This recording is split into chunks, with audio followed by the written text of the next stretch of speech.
সজনী তোমার দেখিয়া মাতাল হইয়া রাতের ঘুম গেল শাকিব খান মানেই সুপারহিট মুভি। প্রতি ঈদেই আমরা নতুন কিছু চমক দেখতে পাই শাকিব খানের সিনেমা চরিত্রে। এবারও তার ব্যতিক্রম হয়নি। সম্প্রতি ঈদ উল আজহায় মুক্তি পাওয়া তুফান সিনেমাটি ব্লকবাস্টার হিট করে ফেলেছে। কারণ এখানে আমরা অনেক মানুষ একসাথে সিনেমা দেখতে পারি আসলে, কারণ তুফান অলরেডি ইতিহাস হয়ে গেছে, ব্লকবাস্টার হয়ে গেছে, আরো বড় হিটের পথে তুফান। বারবার সাকিব ভাইকে দেখতে চাই, কারণ সাকিব ভাই এরকম পারফর্ম করলে, এরকম ভাবে স্ক্রিনে আসলে আমরা যারা নতুন মানে সাকিব ভাইয়ের পরে যারা এসেছি তারা ইন্সপায়ার্ড হই। এমন দুর্দান্ত মুভি বাংলাদেশের সকল চলচ্চিত্র শাখাগুলোতে এক নতুন মাত্রা যোগ করেছে।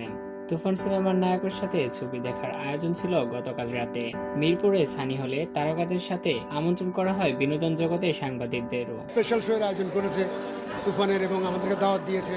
আমরা তুফানটা দেখবো, উপভোগ করবো, এটা আনন্দিত। মুভি প্রদর্শনের শুরুতে শাকিব খান মজার ছলে বলেন, এই যে এত শোজ তারপরও টিকিট পাওয়া যাচ্ছে না। আমার ফ্যামিলি বলে ভাই টিকিট দেই, ও বলে টিকিট দেই, ভাই টিকিট দেই। This is the first time আমি হচ্ছে আমার রেমুনারেশন হচ্ছে 100 কোটিতে 25 কোটি আর 200 কোটি হলে 50 কোটি। দর্শক সারিতে শুধু শাকিব খানই নয়, ছবি দেখেন চঞ্চল চৌধুরী, কণা, নাবিলা, রায়হান রাফি সহ আরো অনেকেই। তুফান ছবিটিতে অসাধারণ লুক এবং দুর্দান্ত ফাইটিং স্কিলে শাকিব খানকে দেখা গিয়েছে এক ভিন্ন চরিত্রে।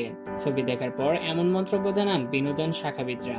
এরকম সিনেমা কিন্তু বাংলাদেশে মানে আগে তো হয়নি, বা এখন যদি অন্য কেউ করে যা হয়েছে তা হবে না। সো আসলে অনেক কথা বলাই যায়, কিন্তু দিন শেষে এটা ইন্ডাস্ট্রির জন্য আমার কাছে মনে হয় খুব বেশি পজিটিভ। ছবিটির তুমুল জনপ্রিয়তার কারণে 28 জুন দেশের বাইরেও মুক্তি পেতে যাচ্ছে।